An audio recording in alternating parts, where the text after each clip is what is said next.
চাপড়াতে ইচ্ছে করছে রে দাদা। আরে করবেই তো রে, আমাদের বুদ্ধির যে কোনো তুলনায় নেই রে।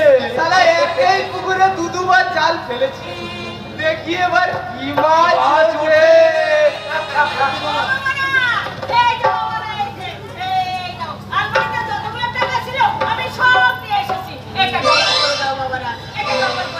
जरूर दिबे, जरूर दिबे।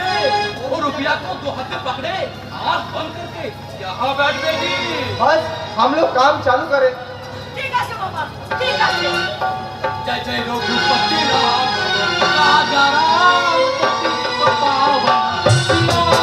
जय जय रघुपति राम, राजा राम, पतित पावन सिया राम। जय जय रघुपति राम, राजा राम, पतित पावन सिया राम। जय जय रघुपति राम, राजा राम, पतित पावन सिया राम।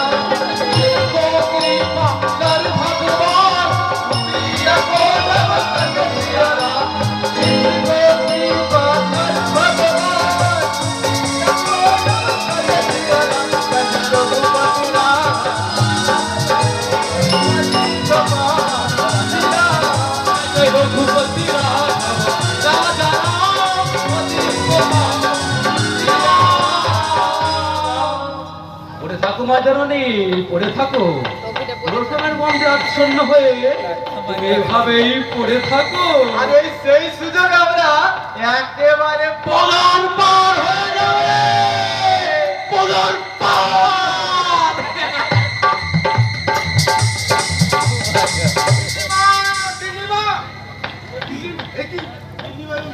এই অবস্থায় পড়ে আছি কেন? শরীর টরীর খারাপ নাকি? ও গিন্নিমা, গিন্নিমা,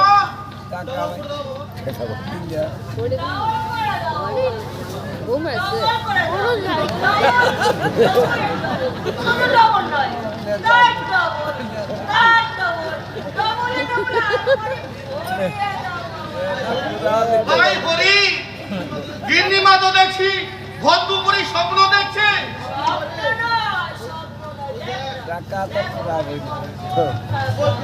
কই কোথায় টাকা? সবে তো দেখছি ফাঁকা।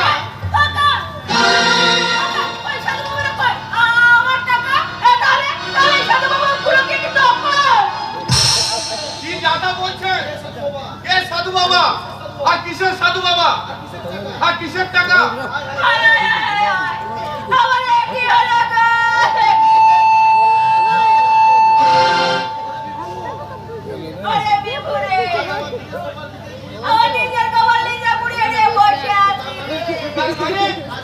সাধু বাবা এসেছিল, তারা বললো টাকা ডবল করে দেবে, আর তাদের কথা শুনে আমি ঘরে যা টাকা পয়সা ছিল সব নিয়ে এসে তাদের সামনে রাখলাম। আমার মুখ পোড়ার আমাকে কি টুকরা করে টাকাগুলো নিয়ে পালিয়ে গেল।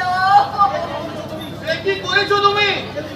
সেদিন নকল দিনের পালায় পড়ে এতগুলো টাকা গয়না খোয়ালে, তাও তোমার শিক্ষা হলো না গিন্নিমা?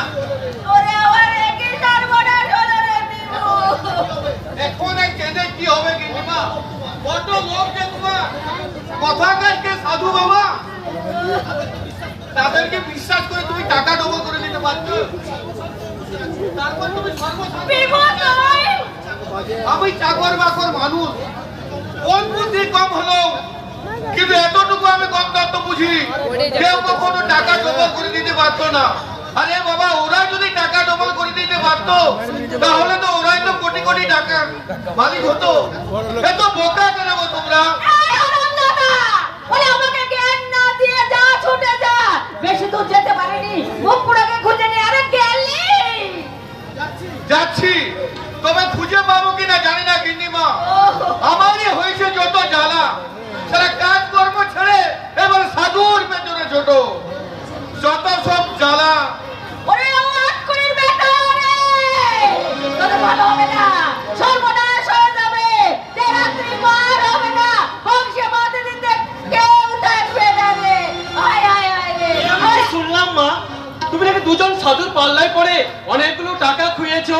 আমার কথা ভুলে গেছি বাবা, এবারের মতো ক্ষমা করে দে বাবা। দেখিস এই ভুল আর আমার কখনো হবে না বাবা।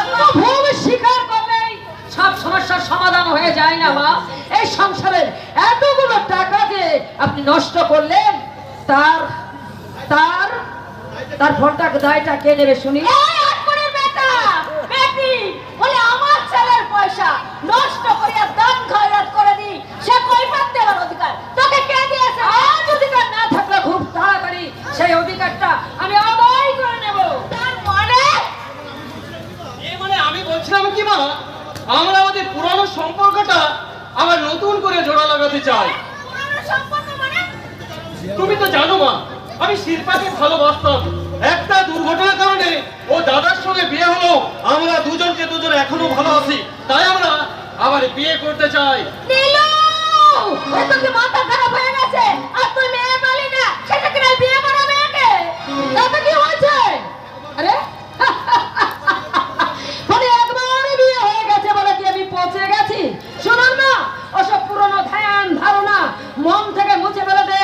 একবার এই দুনিয়ার টাকার দিকে ভালো করে তাকিয়ে দেখুন। আজকাল একবার বিয়ে হয়ে যাওয়া মেয়েরও আর একজনের সঙ্গে বিয়ে করে তারা সংসার করছে।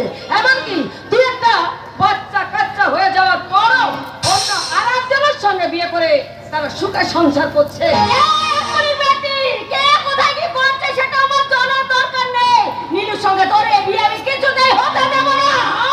তবে আমারও শেষ কথা শোনো না, আমাদের বিয়েটা তুমি যদি আপত্তি করো, আমরা কিন্তু পালিয়ে গিয়ে বিয়ে করে নেব। না না, হারামজাদিটা আমার নীলুর মাথাটা না এবার গোটাই দিয়ে খেয়ে নিয়ে গেছে, তাই এতে বাধা দিয়ে হবে না, তাতে হিতে বিপরীত হয়ে যাবে। তাই আপাতত না না না, কিছু না বাবা, কিছু না। আমি না তোদের একটু পরীক্ষা করে দেখছিলাম তোদের সেই ভালোবাসাটা আগের মতো ঠিক আছে কিনা। মা আমার সোনা চাঁদ বদনি, একে আর হারামজাদা ভোলার সঙ্গে মানায়? উপরওয়ালা ওকে শুধু আমার নীলুর জন্যই পাঠিয়েছে রে মা, তোকে তো শুধু আমার নীলুর জন্যই পাঠিয়েছে। তোমার মা কি সত্যি সত্যি আমাদের সম্পর্কটা মেনে নিলেন, নাকি অন্য খেলা শুরু করে দিয়ে গেল? মায়ের কথা ছাড়ো তো, পৃথিবীর কোনো শক্তি নেই আজ আমাদের আর আলাদা করতে পারে। জানো জানো নীলাদ্রি, জানো আমার মাঝে মাঝে আমার নিজের উপর ভীষণ রাগ হয় যে আমি তোমাকে ভুলে গিয়ে অন্য আরেকজনকে কেমন করে বিয়ে করলাম, কি করে পারলাম? আমার প্রিয়ার ভুল হতে পারে, কিন্তু সে কোনো অন্যায় করতে পারে না। তাই তোমার সমস্ত অন্যায় আমি আমার ভালোবাসার ভুল ভেবে আমি আমার হৃদয়ে সাজিয়ে রেখেছি। তবু তোমাকে চাইতে আমাকে ভীষণ লজ্জা করে। তোমার সবটুকু লজ্জা তুমি আমায় বিলিয়ে দাও, দেখবে তোমার মনে সমস্ত অনুশোচনা ম্লান হয়ে যাবে। দেবো নীলাদ্রি, দেবো। শুধু লজ্জা নয়, আমার সমস্ত ভালোবাসা তোমাকে আমি উজাড় করে দেবো, আদরে সুহাগে পরিপূর্ণ করে দেবো তোমার তনু মন। আবার আমি সেই বাঁধ ভাঙা জোয়ারের মতো ভাসতে ভাসতে আবার আমি বলবো, কি বলবে? কেন দূরে থাকো শুধু আড়াল রাখো, কে তুমি আমার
তুমি শুধু আমার, শুধু তুমি আমার, আর কারো নয়, শুধু আমার।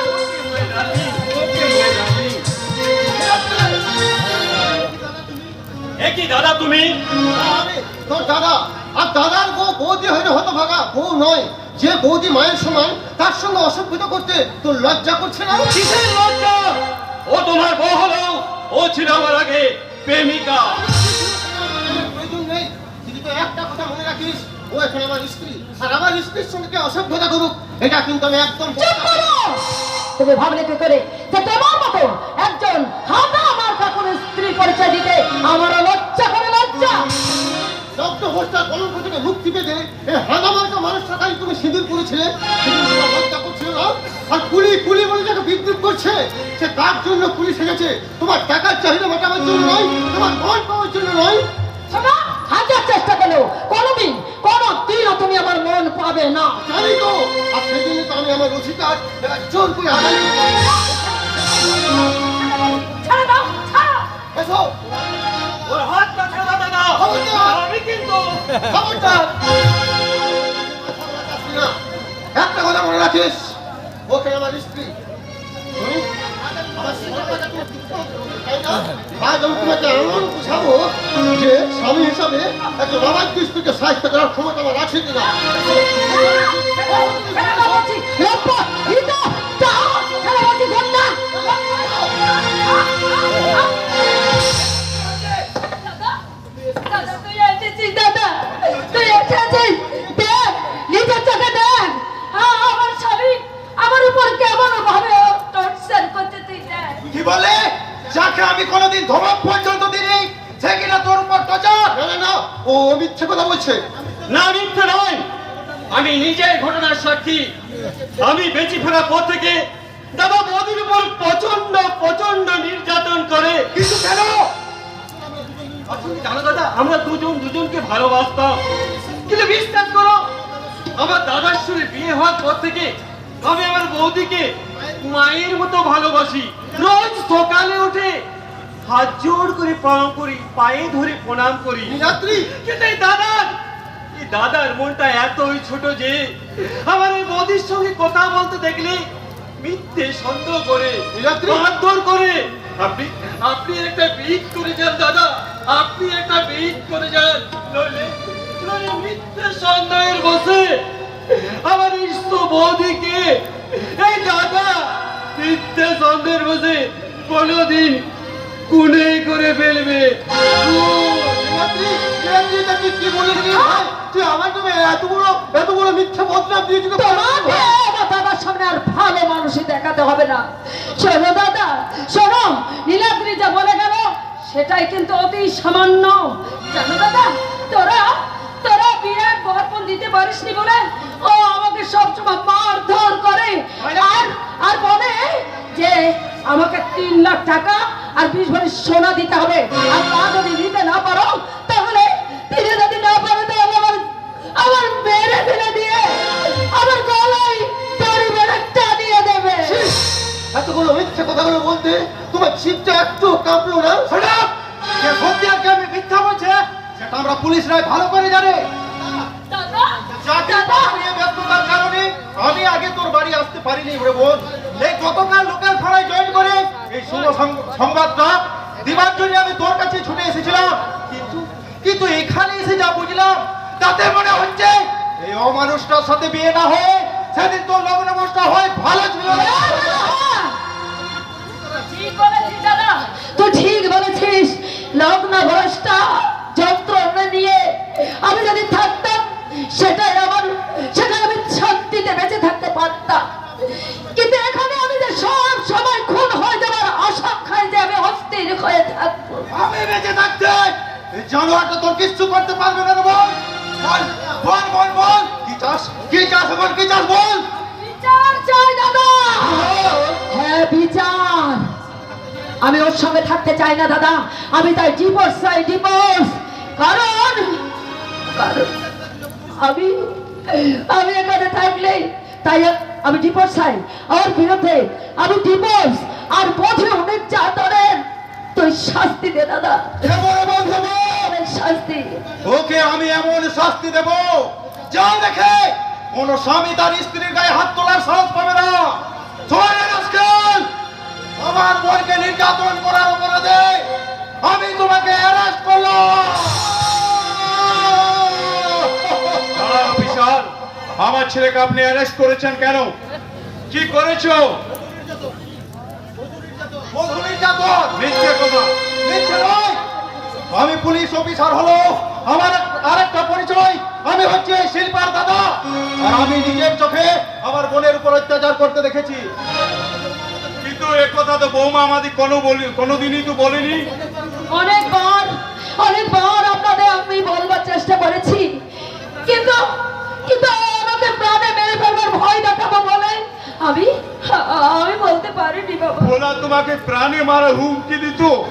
হ্যাঁ বাবা, হ্যাঁ। ও রোজ রাতে মদ খেয়ে আমাকে মারধর করতো। মদ কি জিনিস আমি জীবনে কোনোদিন শুনেও দেখিনি, আর তুমি বলছো না? চুপ করো তুমি, চুপ করো। আজ আর তুমি আমার মুখ বন্ধ করে রাখতে পারবে না। জানেন বাবা, জানেন আপনার ছেলে শুধু মদ খায় না, ও গাঁজা, ভাঙ, চুরস এমন কিছু নেই যে ও খায় না। আমি লজ্জায়, আমি ঘৃণায়, অপমানের কথা আমি বলতে পারতাম না। নিজের স্বামীর কুকীর্তির কথা আমি কেমন করে নিজের মুখে আপনাদের কাছে বলবো? কিন্তু আজ আমার দাদা নিজে চোখে দেখে ফেলাই আজ সবকিছু আমি প্রকাশ করতে বাধ্য হয়েছি। কিন্তু বৌমা ওসব কেন করবে? ও বরপণ আদায় করার উদ্দেশ্যে। বরপণ? হ্যাঁ বরপণ। আপনার ওই ভালো মানুষই মুখোশ পরা শয়তান ছেলে 3 লাখ টাকা আর 20 ভরি সোনা বরপণ আদায় করার উদ্দেশ্যে। আর আমার বোনকে তো নির্যাতনই নয়, মেরে ফেলারও হুমকি দিয়েছে। ছি, যাকে আমি সৎ চরিত্রবান বলে গর্ব করতাম, আমার ছেলে কি এত বড় অমানুষ, এত অধঃপতন্ত? বাবা বাবা, তুমি একবার আমার কথা শোনো। আরে চুপ! তোর যদি এত টাকা সোনা পয়সা যদি লোভ থাকতো তুই আমাকে বললি না কেন? আমি আমার সমস্ত সম্পত্তি বিক্রি করে তোর এই লোভের খিদে মেটাতাম। কেন কেন এতগুলো মানুষ সামনে আমার তুই মান সম্মানকে একদম পথের ধুলো মেতে দিলি? বাবা কেন কেন? বাবা, আর আমি তোর মতোই কুলাঙ্গার ছেলের মুখ থেকে বাবা ডাক শুনতে চাই না। আজ থেকে জানবো তুই মারা গেছিস। তুমি আমার কথা বলো না বাবা, তুমি আমার কথা বলো। নিয়ে যান অফিসার, নিয়ে যান এই ক্রিমিনালটাকে, আপনি নিয়ে যান। একে আপনি চরম থেকে চরমতম সাজা দিবেন। যা যা যা, আমার সামনে দিকে চলে যা। তোকে দেখতে আমার ঘৃণা করছে, ঘৃণা। জানিল না আমরা তার উপর বিচার হইয়া গেল।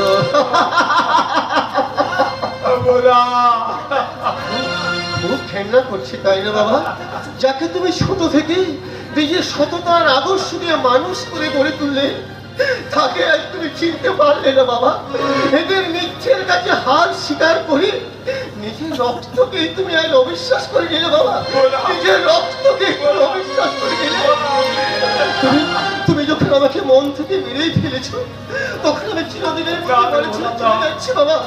তবে যাবার আগে ওই ঈশ্বরের নামে শপথ করে আমি একটা কথা বলে যাচ্ছি বাবা। ওই মিথ্যের মেঘ দিয়ে কখনো সত্যের সূর্যকে আড়াল করে যায় না বাবা। ওই সত্যের সূর্য একদিন উঠবেই, আর সেদিন কিন্তু প্রমাণ হয়ে যাবে বাবা। এই ফলে তুমি বলে প্রাণী ঘৃণা করলেও সে কোনো অন্যায় করেনি বাবা। সে কোনো অন্যায় করেনি বাবা।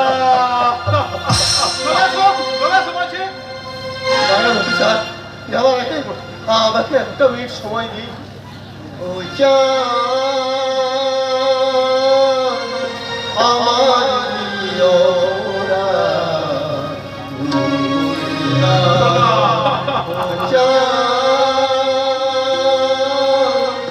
আমার প্রিয়রা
জমে গেছে নাটক, জমে একেবারে আরে শান্তনু বিরহ জ্বালা জুড়ানোর জন্য মদ খেলে কি হবে? আর আমি সেই জ্বালা জুড়ানোর অজুহাতে জলের বদলে কেরোসিন ঢেলে দিচ্ছি, কেরোসিন, যাতে ওর মনের আগুনটা একেবারে দাউ দাউ করে চলে ওঠে। আর শান্তনুর কষ্ট দেখে না আমার মনটাই ভারী আনন্দ হয় গো, ভারী আনন্দ হয়। ওই মেয়েটাকে ভোলার জন্য ছেলেটা মদ খেলে কি হবে? আরে আমি তো ওকে বেশি বেশি করে উস্কে দিচ্ছি। এই তো সেদিন বেচারা মদের বোতল হাতে তুলে নিয়ে বলছে, মুছে যাওয়া দিনগুলি আমায় যে পিছু ডাকে, স্মৃতি যেন আমার হৃদয়ে বেদনা রঙে রঙে ছবি আঁকে। মুছে যাওয়া দিনগুলি আমায় পিছু ডাকে, স্মৃতি যেন আমার হৃদয়ে বেদনা রঙে রঙে ছবি আঁকে। মুছে যাওয়া দিনগুলি আমায় পিছু ডাকে।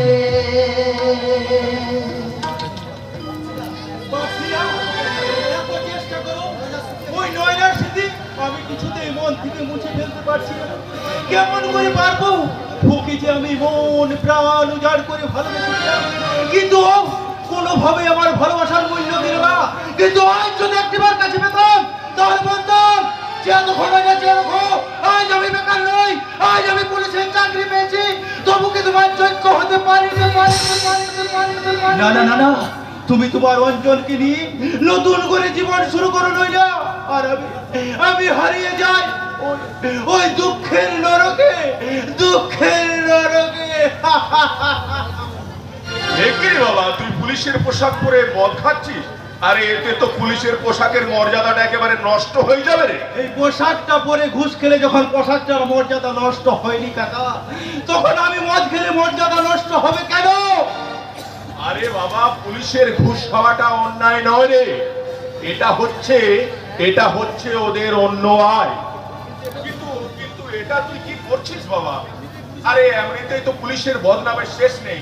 কেউ বলে পুলিশ ঘুষ খাচ্ছে, কেউ বলে আবার পুলিশ নেতাদের তাবেদারি করছে। আর এখন তুই যদি মদ খেয়ে বেহেট মাতাল হয়ে এখানে সেখানে উল্টে পড়ে থাকিস, তাহলে তো পুলিশেরই বদনাম হবে না রে বাবা। আমি বাইরে মদ খাই না কাকা, ওই বাড়িতে ফিরলেই পুরনো স্মৃতিগুলো আমার মনটাকে অস্থির করে তোলে, তাই তো সেই স্মৃতি বলতে আমি মদ খাই। আরে হবেই তো বাবা, হবেই তো। প্রেমের স্মৃতি কি ভোলা যায় রে? লায়লার প্রেমে মজনু উন্মাদ হয়ে গিয়েছিল, আর তারুর প্রেমে দেবদাস আবার মাতাল হয়ে প্রাণ ত্যাগ পর্যন্ত করেছিল। কিন্তু বাবা, আরে তোরও তাতে যেতে যেরকম একটা গতি হয়, আমি তো সেই আশাতে বেঁচে আছি রে বাবা। কি বলে কাকা? আরে না না না, তেমন গতি যাতে তোর না হয়, আমি সেই আশাতেই তো বেঁচে আছি রে বাবা। আহা, ওই নয়না বড্ড ভালো মেয়ে ছিল রে। আমাকে তো কাকা বাবু বলতে বলতে একেবারে অজ্ঞান হয়ে যেত। আমি যে বড় আশায় ছিলাম রে বাবা, ওই মেয়েটা এসে এই সংসারের হাল ধরবে, আর আমি তার হাতে সমস্ত দায়িত্ব তুলে দিয়ে বাকি জীবনটা আমি বৃন্দাবনে গিয়েই কাটিয়ে দেব। কিন্তু এটা তুমি কি করলে রাধা মাধব? এটা তুমি কি করলে? হরে কৃষ্ণ হরে রাম, কি রত্ন আমি হারালাম। কিন্তু কেন এমন হলো কাকা, তুমি বলতে পারো? আমি তোকে নিঃস্বার্থ ভাবে ভালোবেসেছিলাম, তুই যদি ওর সম্পর্ক করার মাপকাঠি হয়, তাহলে আমাকে বেকার দিল, আমার সাথে ভালোবাসার লুকোচুরি কেন খেলেছিল কাকা? তুমি বলো না কাকা, বলো না কেন কেন খেলেছিল কাকা, তুমি বলো না। আরে দূর বোকা, আরে আমার ভাই ভোগী ফের না নাকি? হ্যাঁ, আরে তুই চাইলে না, তুই চাইলে আমি আবার তোর বিয়ে দেবো রে, ভালো মেয়ের সাথে আমি তোর বিয়ে দেবো।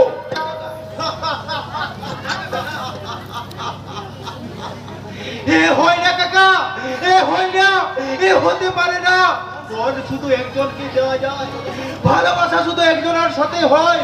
তাই তো আমার এই ভিখারি মন নিয়ে ভালোবাসার নাটক করে আমি আরেকজনকে ঠকাতে পারবো না কাকা, আমি কিছুতেই ঠকাতে পারবো না। আরে খাস রে বাবা, খাস রে।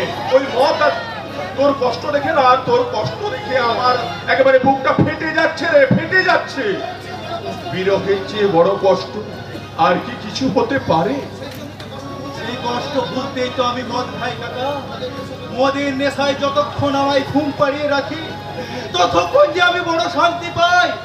আবার নেশা ভাঙলেই সেই পুরনো স্মৃতিগুলো আমার এই মনটাকে অস্থির করে তোলে। আমি পারি না কাকা, পারি না।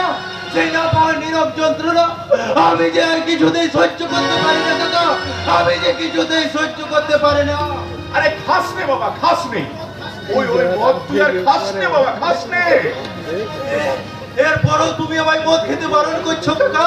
আরে বারণ করছি না রে বাবা, বারণ করছি না।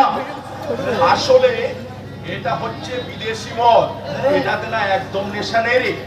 তার চেয়ে বরং তুই চুল্লু টুল্লু খা। হ্যাঁ, ওটার দামও কম আর বেশ নেশা রে, ফাটাফাটি নেশা। তুমি ঠিক বলেছো কাকা, তুমি ঠিক বলেছো। এবার আমি চুল্লু খেয়ে উল্লু বনে যাব। আমার মান সম্মান বিবেক মনুষ্যত্বকে বিসর্জন দিয়ে আমি সাজবো এক ভিখারি যা যাব। আমি ভালোবেসে রাজা হতে না পারলো আমি ভালোবেসে ভিখারি হয়ে যাব কাকা, আমি ভিখারি হয়ে যাব।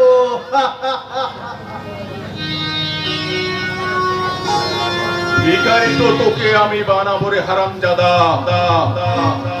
তোকে তোকে আমি পেট মাতাল বানাবো। ওই মাতালের নেশায় তোর চাকরিটাও চলে যাবে। একটু একটু করে তুই ওই পরপারের দিকে পা বাড়াবি। আর আমি এই সমস্ত সম্পত্তির একমাত্র মালিক হব।